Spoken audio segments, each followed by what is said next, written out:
Station 1, high knee march on the rebounder. With your hands overhead, begin pumping the arms as you alternate one knee lift and then the other. Notice that my foot that's on the rebounder is having a little bounce, but it's never leaving the surface of the rebounder.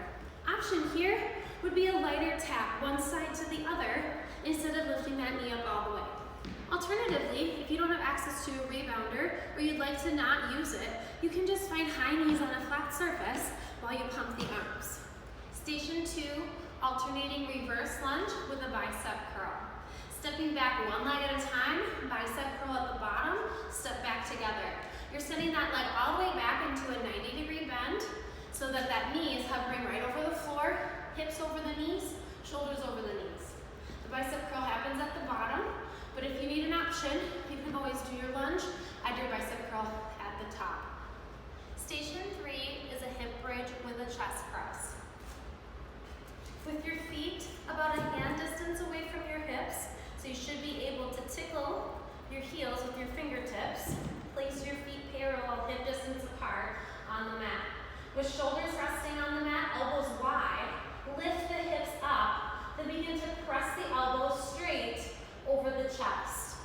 You'll hold the hips up the entire time as you work through the arms.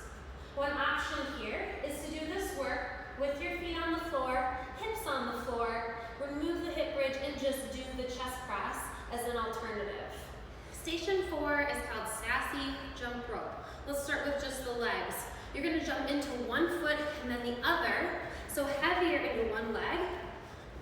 And then notice I'm kind of shifting my body from side to side as I do this. There's a little bit of twisting going on. That's the sassy part. Now, adding in some arms, you'll begin to circle the arms at the side. Each time your foot touches the floor or the rebounder, your arms go through another circle. Here's an option. On the floor, if you don't have a rebounder, you can just do a regular jump rope with pony legs, side to side, or you can jump in one place with the arms moving as your feet jump together. Station 5 is a plie releve combo. Taking your feet wide, wider than the hips for a wide V position or a second position. Bend your knees, lift your heels and your arms together, drop the heels and stand up all the way. Another option would be hands on the hips, heels rise, and then lift back up. An alternative option, if it's uncomfortable to lift the heels, is just to bend the knees for a second position, plie, down and up. Station 6 is a high plank Spider-Man. You'll begin with your hands under your shoulders, stepping your feet back straight behind you. Bring your foot to the outside elbow, and then alternate from side to side. The goal here is not to shift your weight forward as you move your leg. You want to stay nice and stable, shoulders right over the wrists. An alternative option for this would be to do it from the knees. You probably won't be bringing your knee as close to your elbow because this knee on the floor will limit your range of motion somewhat.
Walk it up.